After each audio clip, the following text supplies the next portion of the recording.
Nir, welcome to Mexico. Thank you very much. Tell me something. You are not old enough to speak about Holocaust, to speak what happened about it. But you have a very different view about Holocaust, about how we look about it. Well, I think it's funny that you say it, because in Israel they taught you to talk about the Holocaust when you are 7 years old. And now there is a discussion in Israel if they should teach Israel in kindergartens. So I think that it's not a matter of age. You know, any historical novel, can someone write a novel about the Roman Empire, is also not old enough. I think that I took this subject very seriously, and because of the way that the discourse about the Holocaust in Israel is being manipulated by the government in order to create fear among the citizens, I wanted to create a totally different novel about the Holocaust. It will try to understand one point. In any case of genocide in the history, especially in the genocide, there is a small group of people that their hands are washed with blood. And then there are millions of people who are working and advancing their career and married and create family and working and doing their thing. And by doing so, they are greasing the genocide machine. And I wrote a book about these people who participate in the genocide without seeing a drop of blood in their life. I think this is the most important question about the Second World War. But we have been used to learn about Holocaust, Jews being the victims. You know, we also know that there were Jews helping because they were in the camps and they were giving their lives just to help the Nazis. But usually it has been, Jews has been the victims of the Holocaust. Second World War was a very big success, a big event, but it was Shoah, something different, and Jews were the victims. Would you don't speak about that in your book? You speak about other Holocaust, other way to see the Holocaust, and people that are good, but are not so good. Look, there are many books about the Holocaust, and I felt that I can contribute something to the Holocaust books, because there are many.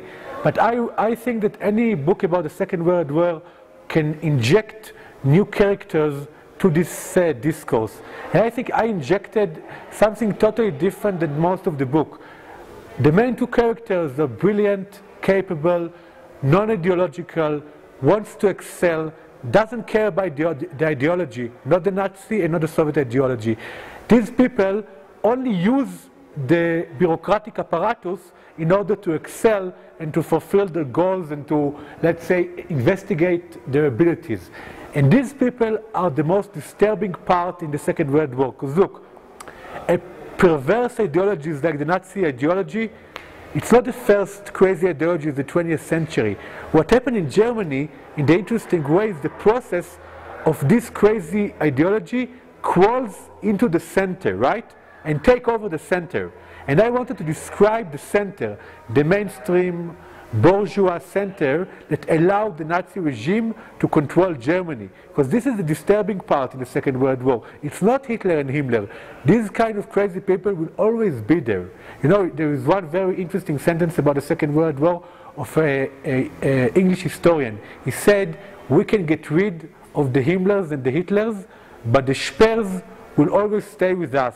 And he meant Albert Speer, Hitler architect, the Minister of Armament, educated man, very bourgeois, very smart, not racist, that helped the Nazi apparatus more than any other Nazi character. And I wanted to write the book about the Speers. But your book is historic, it's a novel, it's just something of your imagination, it has parts of reality. What is your book? Everything you just said. Well, basically, what is a historical novel? A historical novel is a very weird creature, because basically it takes some reality facts, right? I did research about the Soviet Union, about Nazi. I was in Warsaw and I was in Leningrad. But the most important part in a historical novel is the force of imagination. And it's this mixture between the force of the imagination, the imaginary journey of my characters, inside some realistic, let's say, landscape, which create an interesting historical novel. But there is one thing about historical novel that I think that we should remember. You know, there is this author, not this author, there is the author, Robert Musil, who wrote the novel The Man Without Qualities. And he said, it's not interesting to read a historical novel if it only talks about the past. It's only interesting to read historical novels if it can talk about the past and about the present. It should be a combination between the past and the present. I structured Good People as this kind of book because I didn't want to talk about the crazy Nazis. They are the creature of the past. But the professional, the bourgeois, all these people that participate in the Nazi bureaucracy, they are the people who stayed along the journey.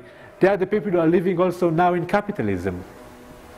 But tell me something. When you speak about Holocaust in a different way, not using the victims and using more a political way, it's not losing a little bit what it was Holocaust and not giving a way to forget what has happened in Holocaust and become that just a part of history? The Holocaust is a part of history.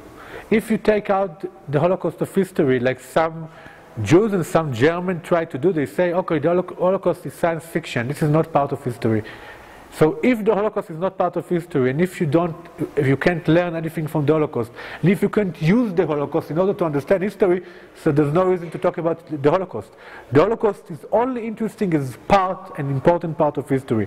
And I think the way that in Israel they talk about the Holocaust, the way that they try to victimize the Jews through all history, the way that they're using the Holocaust in order to create a fear-consumed society, this is the surest way to forget the Holocaust. I think that what I try to do in Good People is to force people to think about the Second World War, to think about the Holocaust, to challenge their views about the Nazis.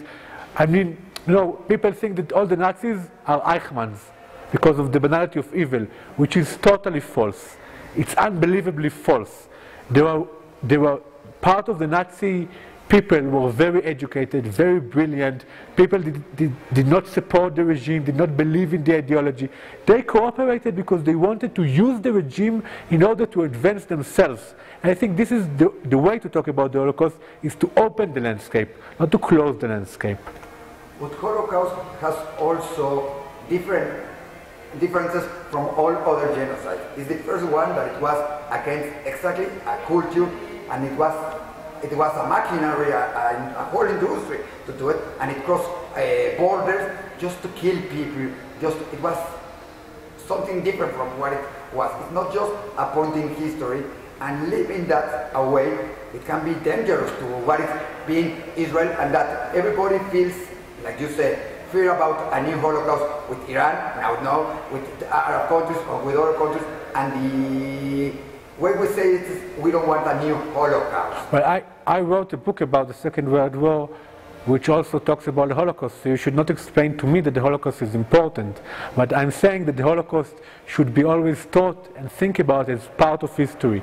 Even a very important part of history. The Holocaust is the most important event in the 20th century because it shaped the 20th century in every way. When you think about literature, technology, the belief, let's say think about the naive beliefs in the 19th century in technology and that we can improve the human race. Everything changed because of the Holocaust. This is why we still write novels about the Second World War, because for an event of such magnitude, 70 years is nothing. Think about the collapse of the Roman Empire. We didn't understand nothing after 70 years. So I think that in my mind, we are just beginning to understand the Second World War now. But I think that my novel is part of an effort of a young generation to try to ask different questions, try to emphasize different ideas, and try to challenge the way that we are talking about the Holocaust for a long time now.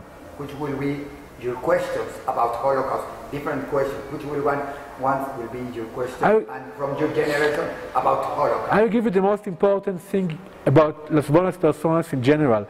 I think that every man in the world and in this novel, think about Thomas Heisenberg, he has certain ethics, things that he believes in. And I'm sure that you have it, and I have it, and everybody else have it. Sometimes you can explain it very eloquently, and sometimes just instincts. And then you go out to the world, right, with your ethics, and you encounter the ethics of different forces. It could be the corporation, the Nazi apparatus, the government, whatever. And you want something from them, you want to invent yourself, you want social mobility, you want to change yourself, you want money, you want whatever. And they want your talent. And this is the most important encounter in the 20th century, the encounter between the individual and the different forces of the ideology, the regime, the Nazi bureaucracy, and whatever. And good people deal exactly with this encounter, without any, let's say, without trying to judge the characters, without trying to feed the readers with spoon all the conclusion. It lets the reader think about the Holocaust, about the Second World War, and about himself. I think it's a very important effort, and by the way, it's a known fact that in Israel, good people made young people read about the Second World War. Without this book, they would not read about it.